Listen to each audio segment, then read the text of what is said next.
Hadirin sekalian, alhamdulillah pembahasan tafsir kita telah memasuki surat Al-Buruj. Ya, surat Al-Buruj. Seperti biasa, sebelum masuk ke pembahasan, kita ikuti cara baca surat Al-Buruj. Bisa ikuti ya. A'udzu billahi minasy syaithanir rajim.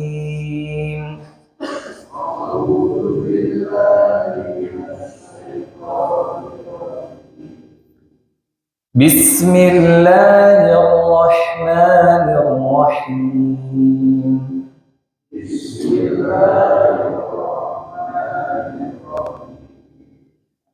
Was-samaa'i dzatil buruj.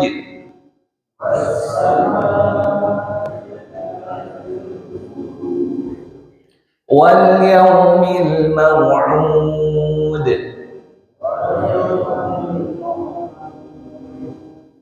Wa syahidin wa mashhud.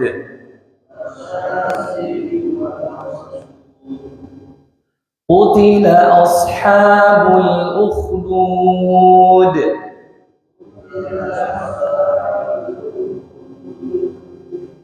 An-nari dzatil waqud.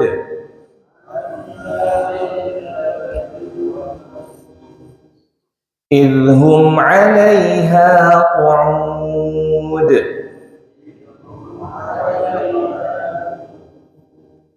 Wa hum 'ala ma yaf'aluna bil mu'minina syuhud.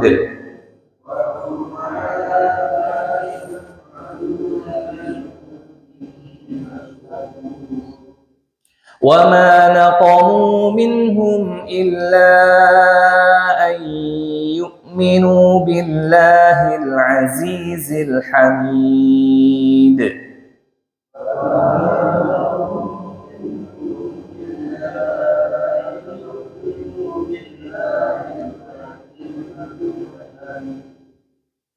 Alladzi lahu mulkus samawati wal ardh.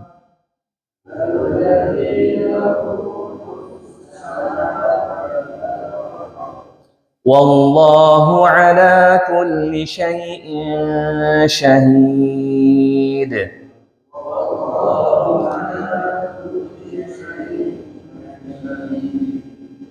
Innal ladzina fatanul mu'minina wal mu'minati thumma lam yatubu falahum 'adzabu jahannam.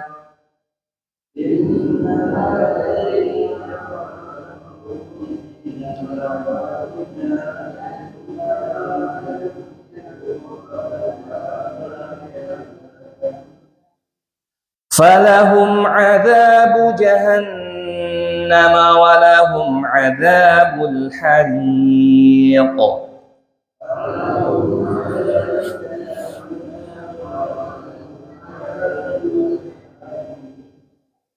Innal ladzina amanu wa 'amilus solihati lahum jannat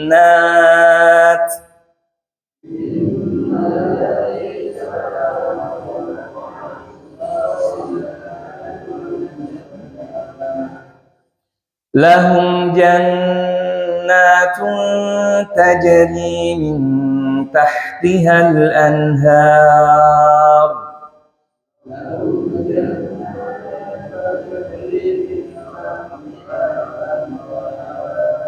Dzalikal fawzul kabir. Inna batsha rabbika lasyadid.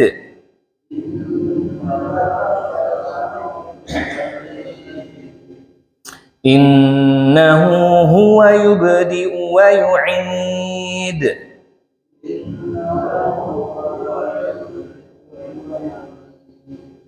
Wa huwal ghafurul wadud.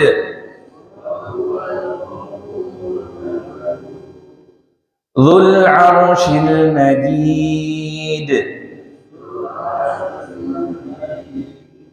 فعال لما يريد هل أتاك حديث الجنود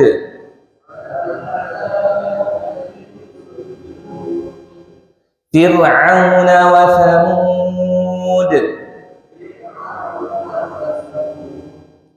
بل الذين كفروا في تكذيب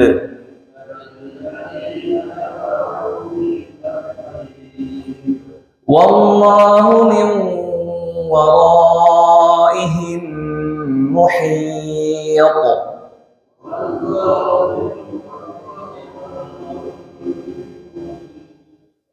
بل هو قرآن مجيد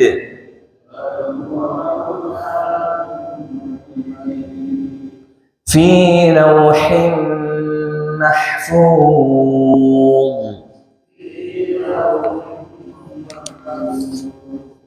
Itulah ke-22 ayat surat Al-Buruj.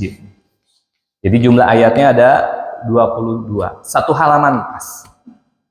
Surat ini merupakan surat Makkiyah, diturunkan sebelum Rasulullah hijrah ke Madinah. Artinya surat ini turun saat fase dakwah Rasulullah masih di Makkah. Sehingga kebanyakan memang juz 30 ini turun di Makkah, ya, fase saat dakwah di Makkah. Sehingga isinya memang cerita masalah keyakinan, keimanan, bantahan terhadap pemikiran-pemikiran orang-orang kafir Quraisy saat itu. Nah, termasuk surah Al-Buruj ini. Beberapa ulama menyebutkan surah Al-Buruj ini turun setelah surat Asy-Syams. Setelah surat Asy-Syams. Saya tidak menemukan riwayat terkait sebab turun surat ini juga, ya. Karena sekali lagi memang tidak semua surat terdapat sebab yang menjadikan surat-surat itu atau ayat-ayat tersebut turun. Jadi nggak semua ada sabab nuzulnya seperti itu. Nah, langsung kita bahas saja. Pertama, ayat pertama menyebutkan was-sama'i dzatil buruj. Lagi-lagi ini merupakan surat yang diawali oleh sumpah. Sumpah dengan apa? Was-sama'i, demi langit. Demi langit. Sama seperti pertemuan bulan kemarin, surat At-Tariq diawali dengan sumpah dengan langit. Allah bersumpah dengan makhluk-makhluknya. Dan di ayat pertama ini bersumpah dengan langit. Dan langit merupakan ciptaan Allah yang paling besar dan yang paling luas. Yang paling besar dan luas. Sehingga Allah melanjutkan dzatil buruj. Ya, yang memiliki gugusan bintang. Kalau di terjemahan kita di depan itu al-buruj itu artinya apa? Gugusan bintang, an-nujum. Tapi kalau kita buka buku-buku atau kitab-kitab tafsir lainnya, al-buruj itu setidaknya ada 4 makna. Yang pertama, al-buruj tadi an-nujum, gugusan bintang-bintang. Yang kedua, bimakna al-zuhur, segala sesuatu yang nampak. Karena langit itu benar-benar ciptaan Allah yang paling besar, paling luas, yang nampak oleh mata kita. Langit itu. Sehingga sesuatu yang nampak itu disebut dengan al-buruj. Ada juga beberapa, ini disebutkan perbedaan pendapat tafsir al-buruj ini oleh al-Imam Al-Qurtubi dalam tafsirnya Al-Qurtubi. Yang ketiga maknanya adalah al-qusur, istana. Demi langit yang di dalam langit tersebut terdapat istana-istana. Istana-istana siapa? Istana Allah. Termasuk arsy Allah ada di langit, walaupun bukan di langit dunia, tapi di langit ketujuh sana. Itu arsy. Dan banyak istana-istana di sana. Ada yang menyebutkan juga bimakna manazilil qamar. Ya, tempat berotasinya bulan saat mengelilingi bumi. Tapi mayoritas menyebutkan bahwa al-buruj bimakna an-nujum, yaitu gugusan bintang seperti itu. Nah, ini menandakan bahwa langit merupakan ciptaan Allah yang paling besar, yang nampak bisa dilihat oleh mata kita, dan di dalamnya saking besarnya, termasuk di dalamnya ada bintang-bintang yang merupakan makhluk yang atau ciptaan Allah yang besar juga. Bintang itu kan ukurannya luar biasa besar, dan di langit memiliki banyak ribuan bintang, bahkan jutaan bintang terdapat di langit. Ini merupakan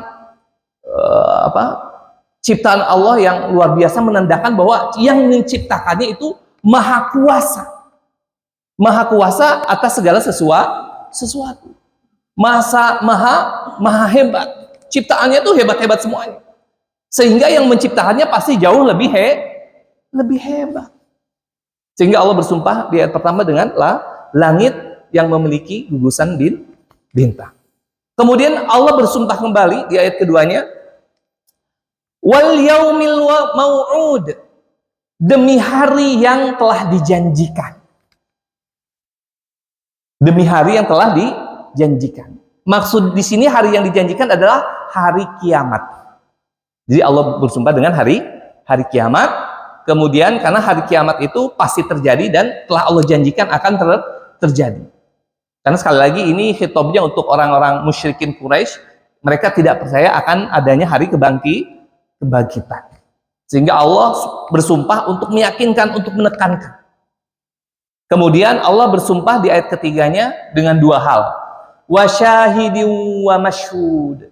Demi yang menyaksikan dan yang disaksikan.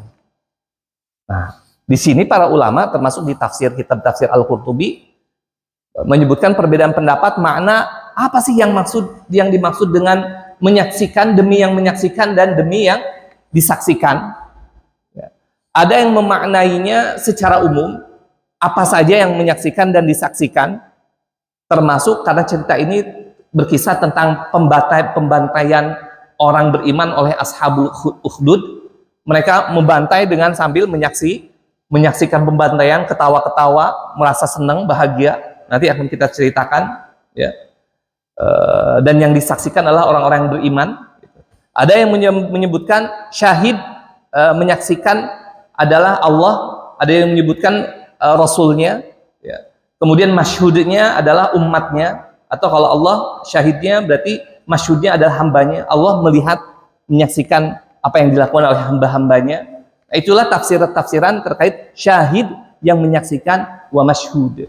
Seperti itu. Ada yang juga menyebutkan masyhud ini adalah hari Arafah, hari Nahar, gitu ya. Itu semuanya intinya sama, termasuk hari yang akan disaksikan, akan menyaksikan, gitu. Kita semuanya akan menyaksikan hari tersebut tiba, wa masyhud, dan hari tersebut akan kita saksikan. Maknanya sama semuanya, ya. Kemudian Allah setelah bersumpah dengan 4 hal ini, langit, kemudian hari kiamat, orang yang menyaksikan dan yang disaksikan, isinya apa? Allah ingin meyakinkan tentang satu hal, apa? Kisah pada zaman sebelum Nabi Muhammad. Para ulama menyebutkan kisah ini di fase fatrah setelah selesainya Nabi Isa, tapi sebelum diutusnya Nabi Muhammad. Kisah apa itu? Kisah Ashabul Ukhdud. Maka Allah menyebutkan qutila ashabul ukhdud, binasalah, terlaknatlah orang-orang yang membuat parit. Nah, di sini jangan berhenti bacanya. Kenapa? Oh, berarti Ustadz kalau berhenti di sini, berarti Ustadz orang yang membuat parit itu terlaknat dong, binasa. Bukan. Ini cerita ini disampaikan di fase atau awal-awal dakwah Nabi Muhammad di Mekah untuk menguatkan orang-orang beriman saat itu yang sedang mendapatkan siksaan yang begitu dahsyat dari orang-orang kafir Quraisy. Ingin motivasi. Ya. Wahai umatku, bukan engkau saja yang mendapatkan siksaan. Dulu ada orang beriman sebelum kamu, sebelum kalian. Mereka kenapa? Dibakar hidup-hidup di dalam parit. Oleh siapa? oleh orang-orang yang membuat parit saat itu. Makanya Allah laknat mereka. Binasa dan terlaknatlah orang-orang yang membuat parit. Kenapa mereka membuat parit? Untuk membunuh orang-orang beriman. Apa ceritanya? Ada dua riwayat yang menyebutkan, pertama dalam sirah Ibnu Ishaq tadi disebutkan, ini kisahnya terjadi di Yaman. Kisahnya terjadi di Yaman, seorang raja namanya Dzunawas. Dzunawas ini memaksakan rakyatnya untuk mengikuti kepercayaannya setelah zaman Nabi Isa gitu ya. Untuk kepercayaannya, padahal masyarakatnya mayoritas mereka beriman kepada Allah. Tapi rajanya itu penyimpangannya udah mulai menyimpang gitu ya. Dia percaya dengan berhala kayak seperti itu. Akhirnya apa yang terjadi? Rajanya ini memaksa rakyatnya untuk masuk ke dalam kepercayaannya. Tapi masyarakatnya itu tetap istiqomah atau konsisten dengan kepercayaannya, beriman ya, saat itu. Akhirnya apa? Diancam, kalau nggak mau masuk ke dalam kepercayaan rajanya, maka akan dibunuh, dibakar hidup-hidup di dalam parit. Tapi apakah mereka bergeming? Enggak. Ternyata semuanya tetap konsisten dalam kepercayaannya. Akhirnya apa? Diriwayatkan 20.000 orang dimasukkan ke dalam parit tersebut. Paritnya apa? An-nari dzatil waqud di ayat ke-6-nya. Yang berapi, ya, paritnya tuh berapi dengan kayu bakar. Al-waqud itu kayu bakar. Akhirnya mereka semuanya meninggal dibakar di dalam parit. Masya Allah. Itu luar biasa kejamnya. Ada juga yang riwayat kedua menceritakan, ini disebutkan dalam tafsir Ibnu Katsir juga, ada hadisnya juga. Jadi Rasulullah suka berkisah juga, bercerita kepada para sahabat tentang umat-umat masa lalu, termasuk terkait penjelasan Ashabul Ukhdud. Itu hadisnya panjang banget, hadis sahih riwayat Imam Muslim. Hadisnya panjang banget. Di dalam kitab Sahih Imam Muslim itu sampai beberapa lembar kisah hadis itu. Ya, menceritakan tentang seorang raja yang memiliki penyihir. Penyihir itu, ini kisahnya di Najran. Najran itu di daerah Yaman juga. Ya. Raja ini punya penyihir hebat. Penyihirnya itu udah tua. Karena merasa udah mau meninggal, pengen ada penerusnya. Akhirnya dicarikan, dipilih seorang pemuda, kepilih. Akhirnya belajar pada tukang sihir itu. Tapi pemuda itu ketemu dengan seorang rahib, pendeta saat itu, karena kisahnya setelah zaman Nabi Isa, sebelum zaman Nabi Muhammad. Rahib orang beriman kepada Allah gitu ya, pendeta. Si pemuda ini terpengaruh ya. Akhirnya kisahnya beriman kepada Allah ya, si pemuda yang calon tadinya penerus penyihir ini. Akhirnya kisahnya si pemuda ini diberikan oleh Allah kemampuan untuk bisa menyembuhkan orang gitu ya. Seperti itu. Gara-garanya percayanya si pemuda ini, ya Allah, ada sekelompok warga yang terhalangi jalannya tuh orang binatang buas semacam singa gitu. Si pemuda itu mau menyelamatkan. Ini disebutkan di hadis sahih itu riwayat Muslim. Ya Allah, kalau memang apa yang dikatakan rahib itu benar, bahwa engkau itu ada, maka bunuhlah singa itu dengan batu yang saya lempar ini. Akhirnya dilempar, benar, singanya langsung meninggal. Akhirnya si pemuda itu beriman dan yakin. Akhirnya dakwah ya. Hingga akhirnya ketahuan rajanya marah. Masyarakat banyak yang sudah masuk Islam gara-gara pemuda tersebut, bukan masuk Islam ya, beriman kepada Allah gitu ya. Akhirnya apa yang terjadi? Dipaksa untuk keluar lagi, tapi nggak mau, akhirnya dibakar. Termasuk si pemuda tersebut dibunuh oleh raja tersebut. Termasuk rahib itu sampai apa? Dipenggal. Tapi mereka bergeming, tidak mau pindah ke agama rajanya. Lebih baik mati. Akhirnya si rahib di depan rakyat dibunuh, kepalanya sampai dipenggal. Si pemuda itu dibunuh juga. Akhirnya rakyatnya apa? Semuanya dimasukin parit, lalu dibakar. Na'udzubillah. Itu kisahnya ada di Sahih Muslim. An-nari dzatil waqud di ayat ke-6 itu. Di dalam parit itu terdapat api dari kayu bakar. Dan lebih kejamnya lagi, idhum 'alaiha qu'ud. Raja dan para bala tentara dan pasukannya, pengikutnya, mereka duduk di sekitar parit tersebut. Ngapain? wahum ala ma yaf'aluna bil mu'minina syuhud. Dan mereka menyaksikan apa yang mereka lakukan kepada orang-orang beriman. Artinya apa? Mereka malah ketawa-tawa, senang, bahagia melihat orang-orang beriman dibakar. Bayangkan, orang kan beda-beda ya. Ada orang yang sekedar mengingkari Allah, tapi tidak memusuhi, tidak membunuh orang-orang beriman. Ya. Kalau ini, saking kejinya, mereka mengingkari Allah. Tidak hanya mengingkari Allah, mereka memusuhi orang-orang yang beriman. Tidak hanya sekedar memusuhi, mereka membunuh dengan cara membakar orang-orang beriman tersebut. Karena ada orang yang memusuhi orang beriman, orang-orang Islam dimusuhi, tapi nggak menyakiti gitu. Kalau ini mau udah mengingkari Allah, memusuhi, membenci orang beriman, membunuh dengan cara bakar. Tidak hanya itu, mereka apa? Merasa senang, bahagia melihat orang-orang beriman terbunuh. Nggak sadis gimana coba. Makanya Allah ceritakan, wahai orang beriman, saat Nabi Muhammad itu, orang-orang dulu tuh lebih bengis. Ya. Mungkin kalian hanya sekedar disakiti, disiksa, dizalimi gitu ya, seperti itu. Nggak sampai saat itu dibunuh.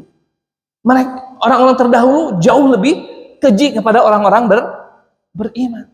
Sampai mereka tuh ketawa-ketawa, ngeliat, mati semuanya. Diriwayatkan ada 20.000 orang beriman yang wafat saat itu di dalam parit tersebut. Dikumpulin, dimasukin, dibakar. Ada yang meriwayatkan juga mereka diikat di dalam parit tersebut. Na'udzubillah. Itu yang terjadi. Ya. Kemudian ayat 9-nya Allah menyebutkan, wa ma naqamu minhum illa ayyuminu billahil azizil hamid. Tidaklah mereka menyiksa orang-orang beriman kecuali karena mereka beriman kepada Allah Al-Azizil Hamid, yang maha perkasa lagi maha terpuji. Jadi mereka disiksa seperti itu gara-gara apa? Beriman kepada Allah. Ya. Secara fitrah memang pertarungan antara yang hak dan yang batil itu akan terus terjadi dari zaman dulu hingga hari kiamat nanti. Ada orang beriman, ada orang kafir. Ada orang baik, orang yang tidak baik. Ya. Orang kafir tidak suka dengan orang beriman. Orang yang tidak baik dimusuhi oleh orang yang baik dimusuhi oleh orang yang tidak baik. Fitrahnya selalu seperti itu. Ya. Ya. Termasuk tidaklah mereka menyiksa kecuali karena mereka beriman. Jadi nggak suka ya pimpinan saat itu Najran di Yaman nggak suka rakyatnya, masyarakatnya beriman kepada Allah karena berbeda keyakinan seperti itu. Dan biasanya yang ofensif, yang suka dulu menyerang itu ya orang-orang kafir gitu, orang-orang yang benci kepada Islam. Tapi sekarang ini ya selalu digiring bahwa umat Islam itu yang teroris, yang lebih kejam gitu ya, yang pemaksaan gitu ya, yang intoleran ya, diimajikannya seperti itu, padahal enggak seperti itu. Nah, ini yang terjadi di zaman dulu bahwa umat Islam yang selalu terzolimi gitu, disakiti, tapi dituduhnya sebagai pelaku gitu. Padahal kita korban dari masa ke masa itu seperti itu ya, dari masa termasuk sekarang. Wa ma naqamu minhum illa ayyuminu billahil azizil hamid. Tidaklah mereka menyiksa kecuali karena mereka beriman kepada Allah yang maha perkasa lagi maha terpuji. Kemudian ayat 10-nya, alladzi lahu mulkus samawati wal ard. Yang dimana Allah ini memiliki kerajaan langit dan bumi. Allah maha kuasa, memiliki kerajaan yang di langit dan bumi. Wallahu ala kulli syai'in syahid. Dan Allah maha menyaksikan apa yang mereka lakukan. Nah, ini perhatikan pada ini sekalian. Walaupun umat Islam, orang beriman selalu menjadi korban penindasan, zaman sekarang terjadi di Gaza, Palestina, di Suriah, atau di Timur Tengah. Itu yang korban siapa? Umat Islam. Mereka dizalimi. Tapi seakan-akan umat Islam teroris. Padahal mereka korban semuanya. Orang-orang kafir nggak mau umat Islam maju. Maka ada negara yang berkembang, mayoritas Islam pasti ditekan. Nggak boleh maju, nggak boleh berkembang. Ya, termasuk Indonesia. Seperti dari zaman dulu. Ya.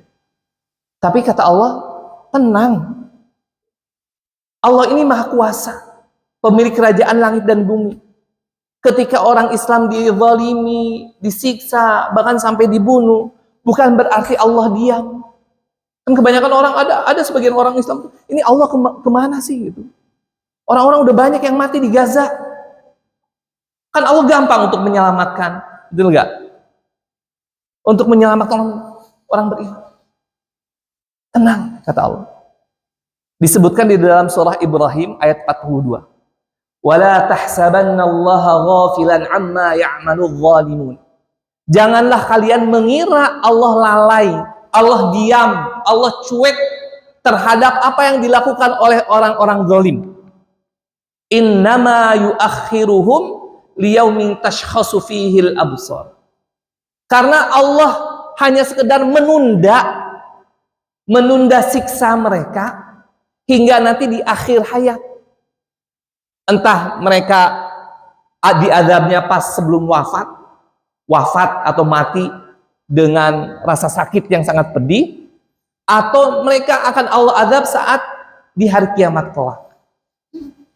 Jadi tenang, ya. Orang yang berbuat zalim tetap akan Allah balas. Misalnya kita dizalimin orang, tapi ini saya zalimin, kenapa Allah enggak membalas perbuatan zalim mereka? Kata Allah, la tahsabanallahu ghafilan amma ya'mal. Jangan anggap Allah diem, lalai, ya, cuek apa yang dilakukan oleh zalim. Allah hanya sekedar menunda siksaan mereka.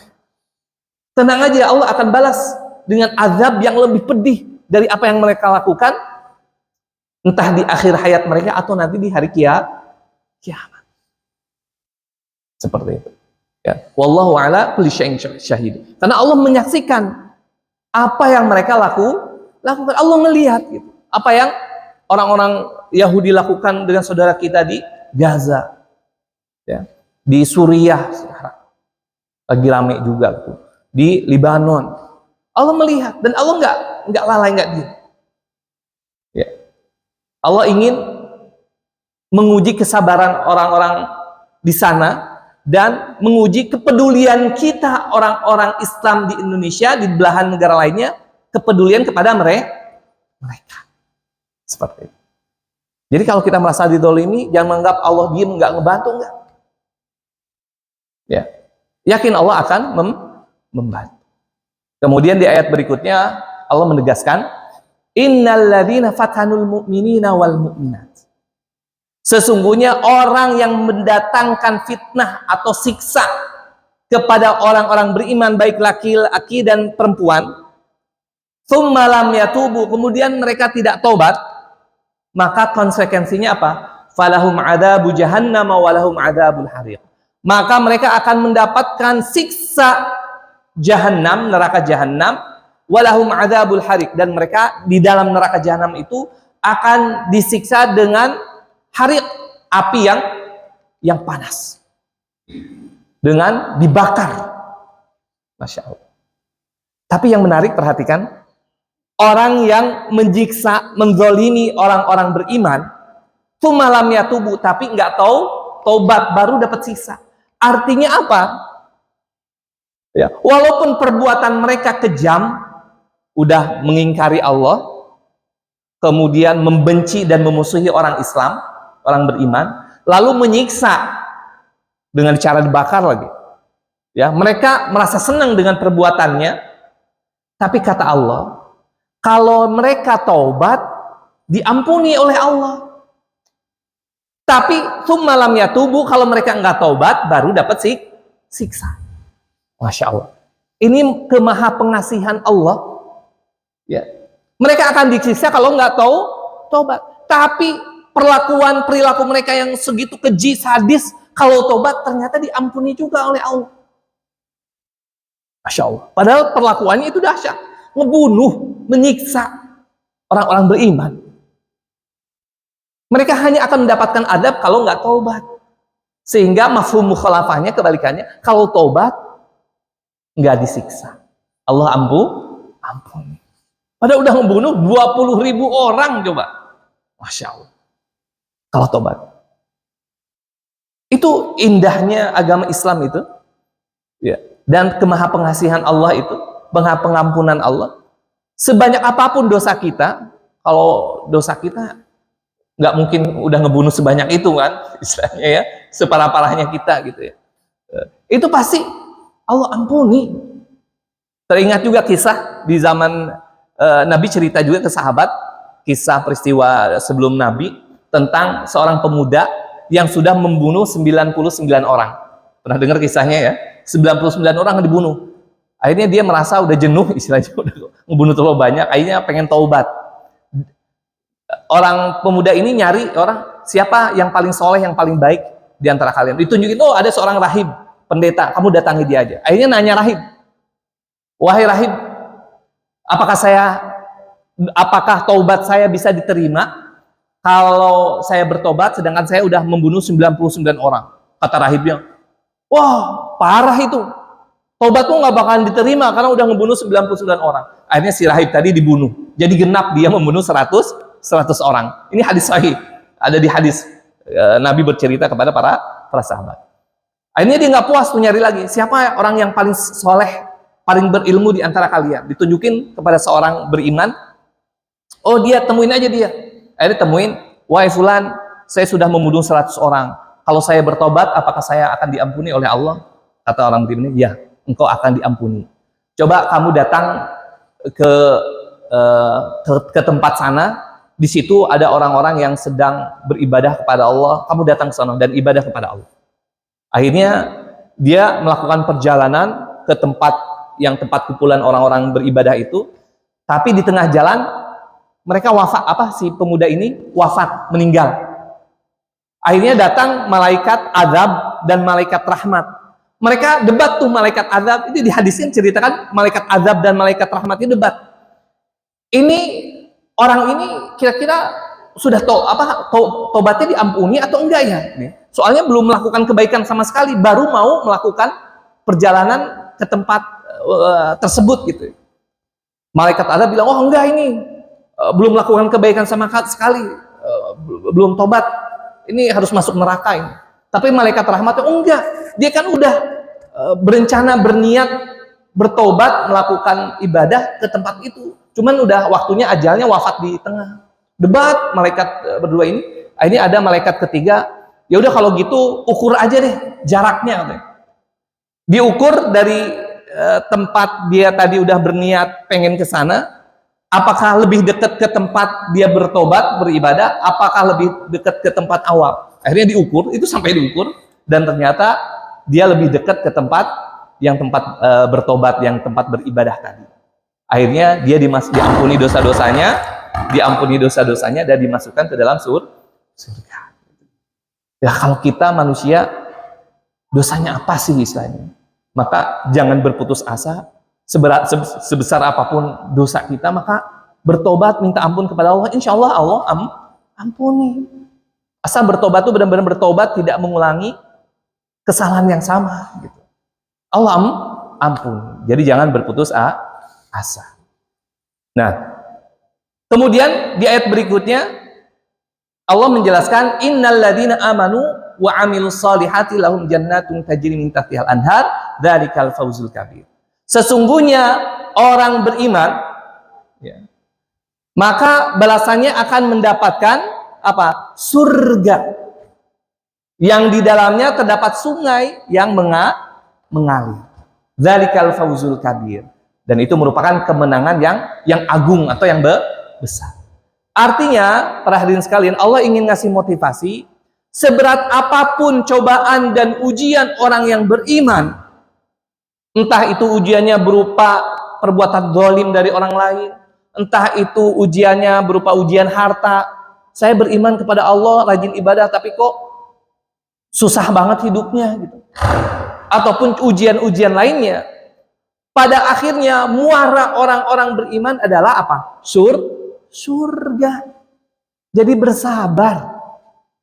Biarin orang-orang kafir yang hidupnya senang. Kita biasa aja gitu ya. Tapi kalau kita konsisten dengan keimanan kita, maka Allah akan berikan kita surga. Di dunia nggak lama kok.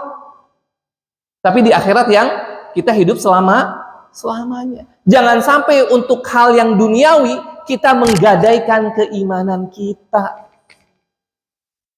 Sekedar uang recehan sampai meninggalkan ibadah.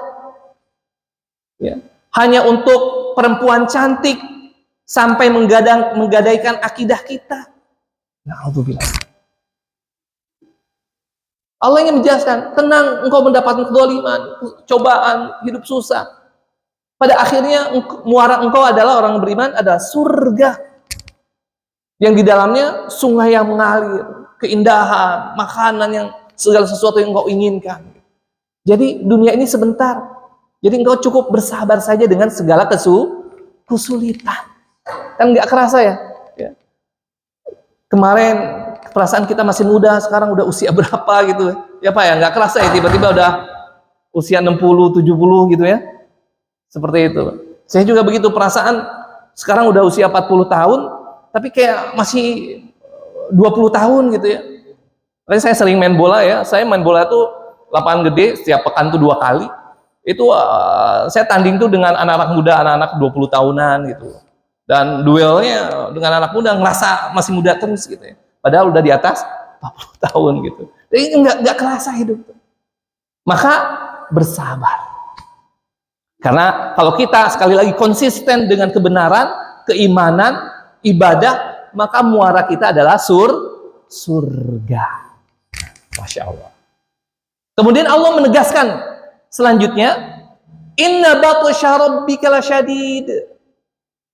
Ketahuilah sesungguhnya azab Tuhanmu itu sungguh pedih. Ngapain sampai mengorbankan keimanan untuk duniawi? Nggak takut azab. Azab Allah itu sangat pedih. Ya. Allah bisa memberikan azab ketika kita ingkar kepada Allah. Azabnya itu bisa di dunia, bisa di akhirat.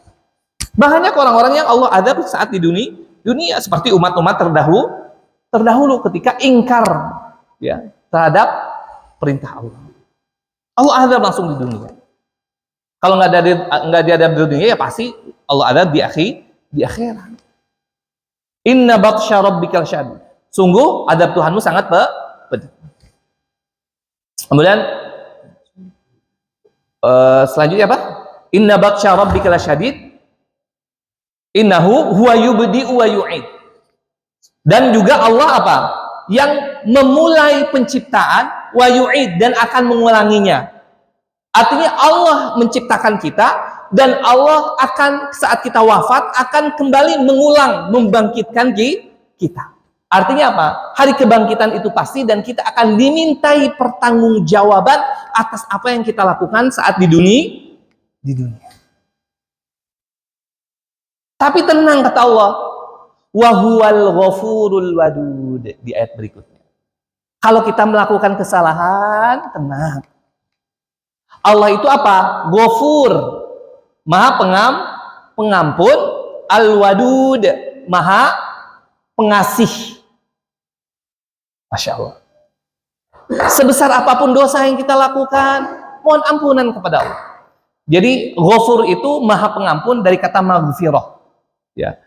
Kalau maghfirah itu artinya adalah Allah menghapus dosa kita dan menutup aib-aib kita, baik di dunia maupun di akhirat. Ya. Jadi mohon ampunan tuh itu bisa maghfirah, ya, sama taubah. Ya, maghfirah itu liputannya hanya Allah bukan hanya sekedar mengampuni, tapi menghapus dosa kita dan menutupi aib kita. Itu makna maghfirah. Wadud dan Maha Pengasih. Dzul arsyil majid. Dan Allah mempunyai arsy. Arsy itu artinya singgasana Allah. Al-Majid, ya, yang maha mulia. Jadi Allah ini memiliki arsy, istana. Di dalam hadis disebutkan arsy singgasana ini di atas air, dijaga, dikelilingi oleh para malaikat gitu. Kemudian Allah mengawasi dan melihat hamba-hambanya. Fa'alul lima yurid. Di ayat berikutnya Allah maha kuasa untuk melakukan apa yang Allah inginkan. Kalau Allah ingin melakukan sesuatu, tinggal bilang kun fayakun, maka semuanya jadi. Semuanya terwujud tanpa butuh pertolongan, tanpa ada yang bisa menghalangi. Kalau manusia, sehebat-hebatnya manusia, sekuat-kuatnya seorang raja yang menguasai dunia misalnya. Tapi kalau manusia, pasti ketika ingin mewujudkan sesuatu, pasti butuh bantuan orang lain. Dan bisa jadi ada orang yang mencegah, menghalangi. Kalau Allah udah berkehendak, maka tidak butuh penolong dan tidak ada yang mampu menghalangi keinginan Allah. Siapapun itu. Kemudian di ayat berikutnya Allah bercerita tentang kisah umat terdahulu juga. Kalau tadi ingin memotivasi orang beriman bahwa sabar. Orang terdahulu, orang beriman juga banyak dizolimi, tapi mereka sabar. Sampai rela mengorbankan jiwanya untuk menjaga keimanan dan akidah mereka. Kemudian Allah di ayat berikutnya bercerita, hal ataka hadithul junud. Apakah telah datang, sudahkah datang cerita atau berita tentang pasukan yang menentang, segerombolan orang yang menentang Allah. Siapa? Fir'aun wa Tsamud, yaitu Fir'aun dan kaum Tsamud. Oh, Fir'aun terkenal banget, ya, yang mengaku bahwa dia tuh Tuhan, bisa menghidupkan, bisa mematikan, ya, raja di Mesir. Fir'aun udah banyak diceritakan di dalam Al-Qur'an. Dengan kekuasaannya merasa dia Tuhan. Masya Allah. Ya. Wa Tsamud, dan ini kaum Tsamud.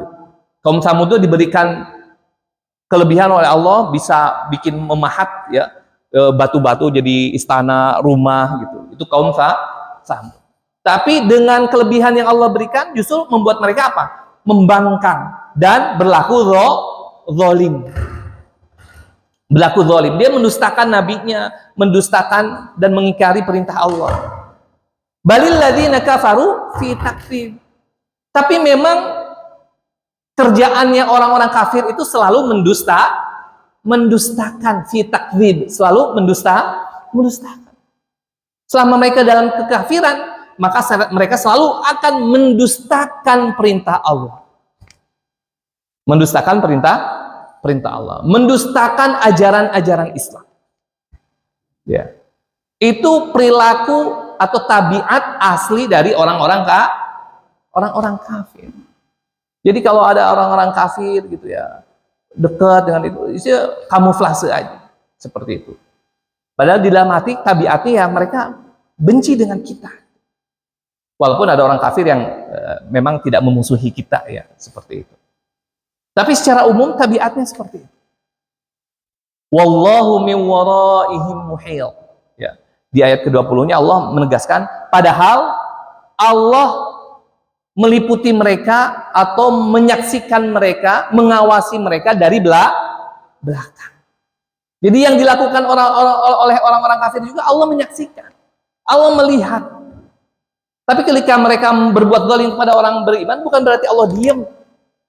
Bukan berarti Allah diam. Tapi ingin menguji orang-orang beriman. Ingin menguji kesabaran mereka. Ingin menguji keistiqomahan mereka. Kemudian bal huwa Qur'anum Majid. Ya. Bahkan mereka mendustakan Al-Quran yang mulia. Kemudian mereview orang-orang kafir itu akan mendustakan semua isi kandungan hukum yang ada di dalam Al-Quran. Mereka nggak percaya. Ya. Makanya kalau diskusi atau debat dengan orang-orang kafir, yang nggak bisa menggunakan dalil dari Al-Quran. Makanya kalau diperhatikan seperti Ahmad Dedat, Zakir Naik, justru mereka debat dengan orang-orang kafir, gitu ya, menggunakan mereka kitab-kitab mereka, kitab-kitab Injil yang mereka yakini, itu masuk ke mereka. Banyak ribuan orang masuk Islam melalui yang pendakwah Zakir Naik atau Ahmad Dedat ini. Bisa lihat di YouTube ini, itu luar biasa.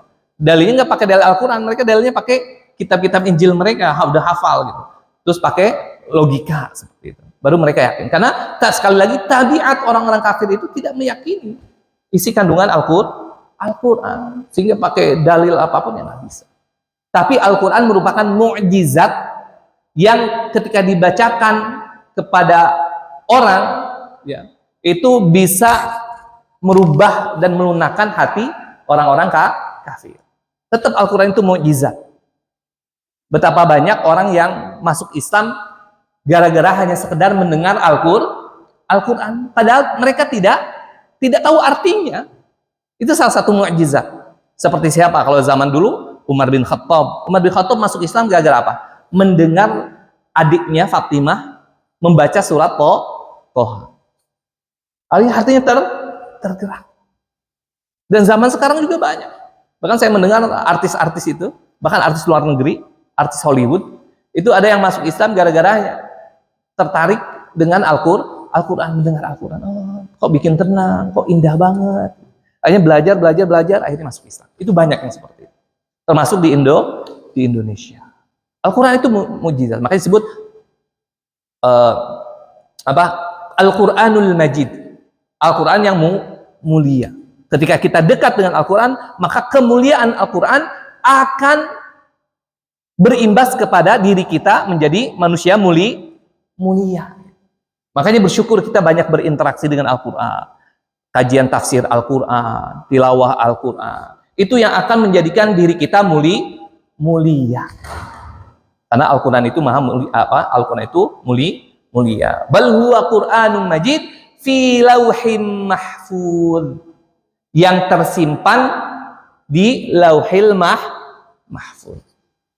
Jadi Al-Quran memang turun kepada Nabi Muhammad secara berangsur-angsur selama 23 tahun.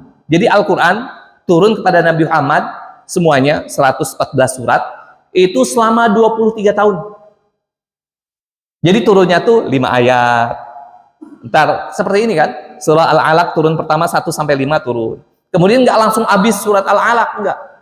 Turun lagi surah yang kedua Al-Muddathir, ya 7 ayat gitu. Terus kemana? Nah, itu turun selesai 114 surat, 30 juz, itu selama 23 tahun. 13 tahun di Makkah dan 10 tahun di Madinah. Tapi sebelum turun berangsur-angsur, Al-Quran itu sudah ada. Di mana? Allah simpan di Lauhil Mahfuz. Termasuk ketetapan takdir kita. Kita mati kapan, segala macam. Informasinya itu sudah tersimpan di mana? Di Lauhil Mahfuz. Ya, brankas apa kalau ini database gitu ya, seperti itu. Semuanya tersimpan di situ. Dan setan atau jin berusaha untuk mencuri data tersebut ke langit. Itu ada hadisnya. Untuk apa? Untuk ngasih tahu dukun atau tukang sihir supaya apa? Terlihat dia mengetahui hal yang gaib, mengetahui yang akan terjadi. Itu dukun itu mengirim jinnya untuk mencuri data di Lauhil Mahfuz. Itu ada hadisnya. Sehingga apa? Allah mencegahnya dengan apa? Melemparinya dengan batu api. Makanya kata ulama, kalau kita ngelihat kadang batu api, ada lempar kayak model meteor gitu, itu bisa jadi salah satunya sedang lemparin jin yang mau mencuri data di langit di Lauhil Mahfuz. Itu diceritakan oleh Rasulullah SAW. Itu semuanya database-nya tersimpan di Lauhil Mahfuz, termasuk Al-Quran. Kemudian turun secara berangsur-angsur kepada Nabi Muhammad SAW. Jadi para hadirin sekalian, dari kisah Ashabul Ukhdud ini ingin mengajarkan kita bagaimana kita di tengah kesulitan hidup bisa istiqomah dalam keimanan. Bisa konsisten dan tetap tegar dalam kebaikan. Ujian akan semakin berat ya di zaman sekarang ini ya. Tinggal bagaimana kita menguatkan diri kita dengan terus ibadah, dengan terus belajar, meningkatkan keilmuan kita, karena itu menjadi benteng hidup kita supaya tetap konsisten gitu ya, dan istiqomah dalam keimanan, dalam kebaikan, dalam ibadah. Dan jangan lupa juga selalu kita berkumpul dengan orang-orang baik, orang-orang saleh, gitu. Sehingga ketika mungkin kita lengah atau lalai, ada yang mengingatkan, ya, ada yang mengingatkan kita, ada yang menegur kita, itu penting. Ya, kalau nggak gitu berat. Banyak orang yang tadinya di kita, ya, bareng kita bisa ke masjid, tapi akhirnya bergaul dengan orang-orang yang nggak suka ke masjid, akhirnya terbawa nggak suka ke masjid, akhirnya sampai-sampai yang nggak bisa konsisten, akhirnya nggak sholat, banyak maksiat seperti itu. Sehingga terus membersamai orang-orang baik, soleh itu merupakan salah satu sarana kita untuk bisa konsisten istiqomah dalam keimanan, dalam kebaikan seperti itu. Jadi Allah akan terus menguji kita, Allah akan terus mencoba kita, ya, dengan berbagai macam ujian, cobaan, entah itu masalah ekonomi, masalah ujian keluarga, masalah pekerjaan. Tapi kita yakin bahwa Allah melihat kita, menyaksikan kita, dan akan terus menolong kita selama kita istiqomah konsisten dalam keimanan kita. Seperti itu. Dan terus di akhir surah Al-Buruj tadi Allah mengingatkan, teruslah membersamai Al-Quran dengan tilawah, ngaji, belajar Al-Quran, karena itu yang akan memberikan kemuliaan kepada kita, ya, baik di dunia maupun di akhirat. Demikian para hadirin, alhamdulillah telah 535 itu udah masuk syuruk, ya. Mudah-mudahan apa yang disampaikan bisa memberikan tambahan wawasan dan keilmuan, juga bisa menjadi bahan energi dan kekuatan, bahan bakar kita untuk terus berjuang di dunia ini hingga Allah wafatkan kita dalam keadaan husnul khatimah insyaallah. Amin amin ya rabbal alamin. Kita membaca istighfar, astagfirullahaladzim, astagfirullahaladzim, astagfirullahaladzim. Alhamdulillahirabbil alamin, hamdan syakirin, hamdan na'imin, hamdan yuafi ni'amahu wa yukafi mazidah. Ya rabbana lakal hamdu wa lakal syukru kama yanbaghi li jalali wajhikal karim wa 'azimi sultanik. Allahumma shalli ala sayyidina Muhammad wa ala ali sayyidina Muhammad. Allahumma ighfir lil muslimina wal muslimat wal mu'minina wal mu'minat al ahya'i minhum wal amwat innaka sami'un qaribun mujibud da'awat wa ya qadiyal hajat. Allahumma inna nas'aluka salamatan fid din wa 'afiyatan fil jasad wa ziyadatan fil 'ilm وبركة في الرزق وتوبة قبل الموت ورحمة عند الموت ومغفرة بعد الموت. اللهم هون علينا في سكرات الموت والنجاة من النار والعفو عند الحساب. اللهم لا تدع في مقامنا هذا ذنبا إلا غفرته ولا هما إلا فرجته ولا مريضا إلا شفيته ولا دينا إلا قضيته ولا حاجة من حوائج الدنيا والآخرة إلا قضيتها ويسرتها يا رب العالمين ويا أرحم الراحمين. اللهم اجعل جمعنا هذا جمعا مرحوما وتفرقنا بعد هذا تفرقا معصوما. ربنا هب لنا من أزواجنا وذرياتنا قرة أعين واجعلنا للمتقين إماما. ربنا ظلمنا أنفسنا وإن لم تغفر لنا وترحمنا لنكونن من الخاسرين. ربنا آتنا في الدنيا حسنة وفي الآخرة حسنة وقنا عذاب النار. اللهم آمين. وصلى اللهم على سيدنا محمد وعلى آله وصحبه وسلم. سبحان ربك رب العزة عما يصفون وسلام على المرسلين والحمد لله رب العالمين. Amin ya rabbal alamin. Jika ada yang bertanya nanti mungkin bisa sambil kita ngobrol-ngobrol sambil sarapan. Assalamualaikum warahmatullahi wabarakatuh.